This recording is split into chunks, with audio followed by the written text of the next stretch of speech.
I'll be talking about integumentary system. First of all, what is integumentary system? It is a body's first defense from harmful agent. It also serves as a communication tool.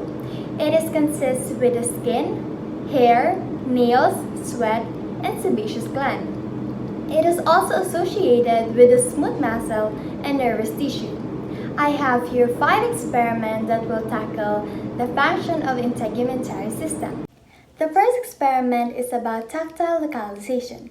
It is the ability to localize touch sensation on the area. Functionally, tactile localization allows people to be able to feel clothing in their body and to identify and remove irritating sensation, and also allows people to notice pressure in their body. For this experiment, we'll be needing 2 materials.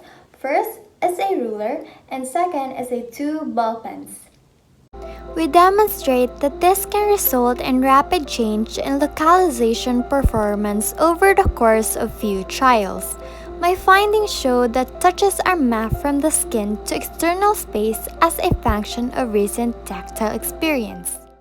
Our second experiment is about demonstrating adaptation of touch receptors. Touch receptors adapt to constant pressure by eventually not sending sensation of pressure to the brain.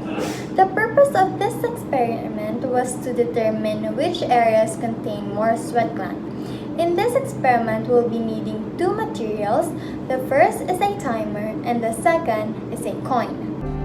On the third trial, when 4 coins were stuck on the subject's forearm, it took a shorter amount of time than it did from the sensation of the first coin to disappear.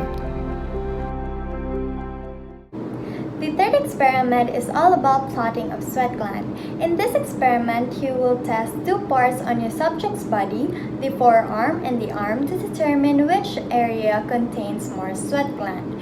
In this experiment, you will need 3 materials. The first is iodine solution, second is tape, and the third is 1-inch square bond paper. The black-blue substance caused by a chemical reaction between iodine and sweat glands are much more densely located on forehead and the palm of the hand than anterior leg and anterior forearm.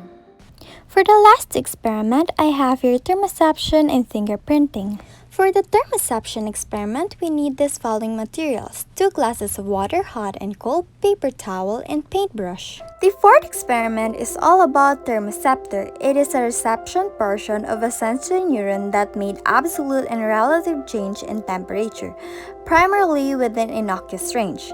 As a result, my assistant rated 3 on the first trial, 10 on the second trial, 1 on the third trial, and 8 on the last trial, 1 as the coolest and 10 as the hottest. For the fingerprinting experiment, we need these following materials: 2 colored markers, alcohol, bond paper, and cotton pads.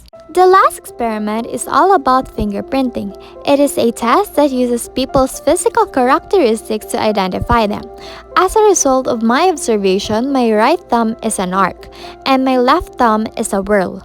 Thank you for watching. I hope you learned something about this experiment. This is Eliza RBD Operanya signing off.